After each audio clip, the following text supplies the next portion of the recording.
आज जगन्नाथ मंदिर में ऐसा कुछ हुआ जिसे देखकर पुजारी भी डर गए। भगवान जगन्नाथ जी का प्रसाद अचानक जहर जैसा कड़वा हो गया। भक्त जैसे ही खा रहे थे एक एक करके बीमार पड़ने लगे और जब पुजारी अंदर भागे तो उन्होंने जो देखा वो किसी ने सपने में भी नहीं सोचा था। माता लक्ष्मी जंजीरों में कैद थीं और ये आदेश खुद भगवान जगन्नाथ ने दिया था। लेकिन सवाल ये है, भगवान अपनी ही शक्ति को कैद क्यों करेंगे? चलिए जानते हैं पूरी कहानी। पुरी का मंदिर। सुबह का समय, हल्की ठंडी हवा चल रही थी। मंदिर की घंटियों की मधुर आवाज पूरे वातावरण में गूंज रही थी। हर तरफ एक ही नाम, जय जगन्नाथ। भक्तों की लंबी लाइन लगी थी। कोई हाथ जोड़कर खड़ा था, कोई आंखें बंद करके प्रार्थना कर रहा था। रसोई से आ रही भोग की खुशबू पूरे वातावरण को दिव्य बना रही थी। ऐसा लग रहा था जैसे स्वर्ग खुद धरती पर उतर आया हो। सिंहासन पर विराजमान जगन्नाथ जी शांत मुस्कान के साथ सबको देख रहे थे। उनके पास खड़ी माता लक्ष्मी अपनी कृपा दृष्टि से पूरे मंदिर को आशीर्वाद दे रही थी। सब कुछ इतना परफेक्ट था कि किसी को अंदाजा भी नहीं था कि अगले कुछ घंटों में यहाँ ऐसा कुछ होने वाला है जो वर्षों तक याद रखा जाएगा। इसी भीड़ के बीच धीरे धीरे एक बूढ़ी औरत मंदिर में दाखिल होती है। उसके कपड़े फटे हुए थे, चेहरा थका हुआ और आंखों में गहरा दर्द छुपा हुआ था। वो मुश्किल से लाइन में लगती है, लोगों के धक्कों के बीच धीरे धीरे आगे बढ़ती है और आखिरकार उसे प्रसाद मिल जाता है। वो उसे हाथ जोड़ कर लेती है। उसकी आंखों में थोड़ी राहत दिखती है, लेकिन कुछ ही देर बाद वही औरत फिर से लाइन में खड़ी दिखाई देती है। इस बार एक पुजारी की नजर उस पे पड़ती है। वो गुस्से में आगे बढ़ता है, अरे अभी तो लिया था, फिर क्यों आई हो? भीड़ की नजरें तुरंत उस औरत पर टिक जाती हैं। माहौल में हलचल सी हो जाती है। कोई उसे शक की नजर से देखता है, कोई धीरे धीरे फुसफुसाने लगता है। औरत कांपते हुए हाथ जोड़ती है। उसकी आवाज टूट रही होती है, बाबा, मैं अपने लिए नहीं, अपने बच्चों के लिए ले जा रही हूँ। कल से उन्होंने कुछ नहीं खाया। ये सुनते ही जैसे समय ठहर जाता है। कुछ लोगों के चेहरे पर दया झलकती है, कुछ लोग चुप हो जाते हैं। उस एक पल में मंदिर की सारी आवाजें जैसे धीमी पड़ जाती हैं। ऊपर से ये सब देख रही माता लक्ष्मी के दिल में करुणा उमड़ पड़ती है। वो धीरे से कहती हैं, कैसा नियम है ये, जहाँ भूखे बच्चे रो रहे हैं और हम उन्हें रोक रहे हैं। तभी एक गंभीर और स्थिर आवाज गूंजती है, हर व्यवस्था नियमों से चलती है। ये आवाज जगन्नाथ जी की होती है। माता लक्ष्मी शांत लेकिन दृढ़ स्वर में जवाब देती हैं, पर प्रभु, जहाँ दया नहीं वहाँ नियम का क्या अर्थ? दोनों की नजरें मिलती हैं और उस क्षण में वातावरण में एक अदृश्य तनाव भर जाता है। रात हो जाती है, मंदिर के दरवाजे बंद हो जाते हैं, चारों तरफ गहरा सन्नाटा छा जाता है। वही बूढ़ी औरत मंदिर के बाहर बैठी रो रही होती है, मेरे बच्चे भूखे हैं। तभी एक हल्की सी दिव्य रोशनी उसके पास आती है और उस रोशनी से माता लक्ष्मी प्रकट होती हैं। वो बिना कुछ कहे उसे उठाती हैं, उसे अपने साथ अंदर ले जाती हैं, भंडार का दरवाजा खोलती हैं। ले जाओ, जितना चाहिए, आज कोई बच्चा भूखा नहीं सोएगा। औरत रोते रोते उनके चरणों में गिर जाती है। उसकी आंखों में कृतज्ञता के आंसू होते हैं। लेकिन जैसे ही वो खाना लेकर बाहर निकलती है, पीछे से एक भारी और गूंजती आवाज आती है। माता लक्ष्मी जी धीरे धीरे मुड़ती हैं। सामने जगन्नाथ जी खड़े होते हैं। इस बार उनके चेहरे पर मुस्कान नहीं बल्कि गंभीरता और निर्णय दिखाई देता है। वो कहते हैं, आपने नियम तोड़ा है। माता बिना झुके जवाब देती हैं, अगर नियम भूख से बड़ा है तो वो नियम गलत है। कुछ पल के लिए गहरी खामोशी छा जाती है। फिर भगवान धीरे से कहते हैं, अब मुझे एक कठोर निर्णय लेना पड़ेगा। उसी क्षण कहीं से जंजीरों की आवाज गूंजती है और सब कुछ अंधेरे में डूब जाता है। अगली सुबह मंदिर फिर खुलता है। सब कुछ पहले जैसा दिखता है। भक्त फिर आते हैं, भोग फिर बनता है। लेकिन जैसे ही पहला भक्त प्रसाद खाता है, उसका चेहरा अचानक बिगड़ जाता है। ये इतना कड़वा क्यों है? और अगले ही पल वो जमीन पर गिर पड़ता है। कुछ ही सेकंड में कई लोग बीमार पड़ने लगते हैं। कोई चिल्ला रहा होता है, कोई घबरा रहा होता है। पूरा मंदिर हड़कंप से भर जाता है। पुजारी घबरा जाते हैं, ये कैसे हो सकता है? भगवान का प्रसाद कभी गलत नहीं होता। वो तुरंत अंदर भागते हैं, दरवाजा खोलते हैं और जो वो देखते हैं उसे देखकर उनकी सांसें थम जाती हैं। अंधेरे कमरे में लोहे की सलाखें खड़ी होती हैं और उनके पीछे माता लक्ष्मी कैद होती हैं। उनके हाथों में जंजीरें होती हैं, लेकिन उनका तेज अब भी वैसा ही होता है। पुजारी कांपते हुए पूछते हैं, ये किसने किया? तभी पीछे से एक गहरी आवाज आती है, ये आदेश मैंने दिया है। सभी धीरे धीरे मुड़ते हैं और सामने जगन्नाथ जी खड़े होते हैं। उनका चेहरा कठोर होता है। जब नियम तोड़े जाते हैं तो सजा भी मिलती है। एक पुजारी डरते हुए पूछता है, प्रभु, माता ने क्या गलती की? भगवान जवाब देते हैं, उन्होंने बिना अनुमति अन्न बाहर दिया। तभी एक और पुजारी दौड़ता हुआ आता है, प्रभु, पूरा भोग कड़वा हो गया। भगवान शांत स्वर में कहते हैं, जहाँ लक्ष्मी नहीं होती वहाँ अन्न प्रसाद नहीं बनता और उसी पल सब समझ जाते हैं कि माता लक्ष्मी के बिना समृद्धि और पवित्रता दोनों चली गई हैं। दिन बीतने लगते हैं, लेकिन ये असर सिर्फ मंदिर तक सीमित नहीं रहता। धीरे धीरे पूरे शहर में फैलने लगता है। जहाँ भी भोग चढ़ाया जाता है उसका स्वाद गायब हो जाता है। लोग घबराने लगते हैं। ये सामान्य नहीं है, लगता है माता लक्ष्मी नाराज हैं। मंदिर का माहौल बदल जाता है। जहाँ पहले भक्ति थी वहाँ अब डर और सन्नाटा छा जाता है। इसी बीच एक दिन वही बूढ़ी औरत फिर मंदिर में आती है।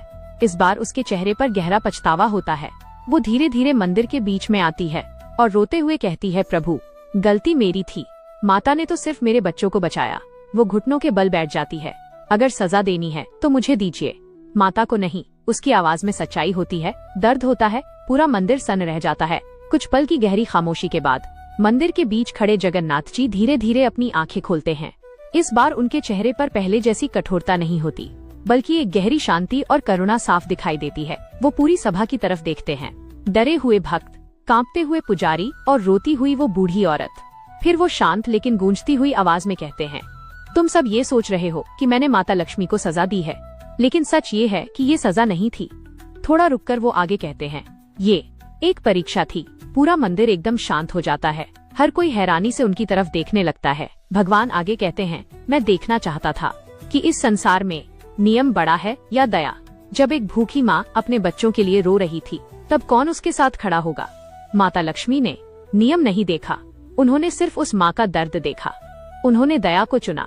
फिर भगवान उस बूढ़ी औरत की तरफ देखते हैं, और तुमने अपने लिए नहीं बल्कि सच के लिए, माता के लिए, खुद को सजा के लिए आगे किया। ये त्याग है। अब उनकी आवाज और गहरी हो जाती है।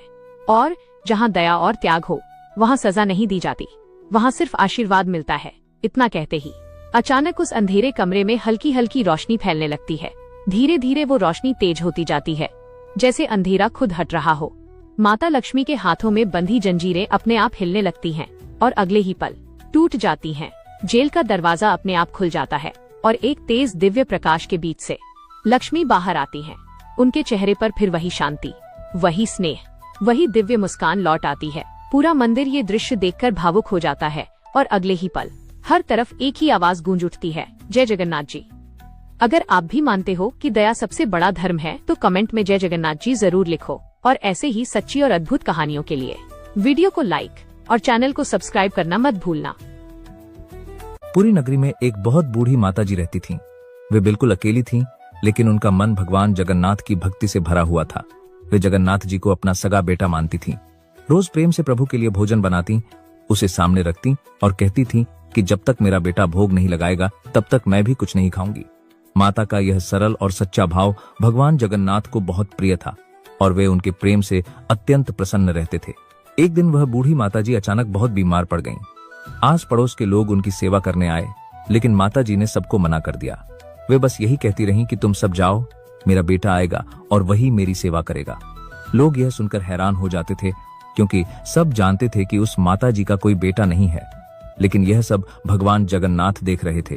उन्होंने मन ही मन सोचा कि जिसने मुझे इतने वर्षों तक बेटे की तरह प्रेम दिया है, आज उसकी सेवा करना मेरा कर्तव्य है। इसी भाव से भगवान जगन्नाथ एक छोटे बच्चे का रूप लेकर माता जी के घर पहुंच गए। वे रोज वहां आते, माता को दवा देते, भोजन बनाते और अपने हाथों से उन्हें खिलाते थे। माता जी को लगता था कि सच में उनका बेटा ही उनकी सेवा कर रहा है। एक दिन बलराम जी ने जगन्नाथ जी से पूछा, लाला, तुम रोज सुबह सुबह कहाँ चले जाते हो? जगन्नाथ जी मुस्कुरा दिए और कोई उत्तर नहीं दिया।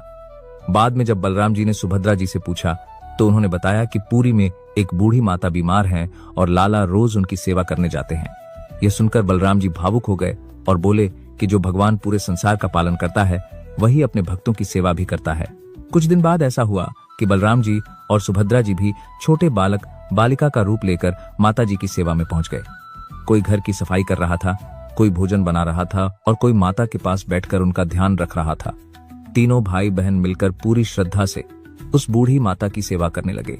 उधर लक्ष्मी जी को यह बात पता नहीं थी। उन्हें लगा कि भगवान उनसे कुछ छुपाकर कहीं जाते हैं।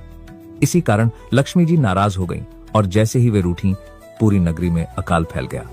भगवान जगन्नाथ समझ गए कि यह सब लक्ष्मी जी के रूठने के कारण हुआ है।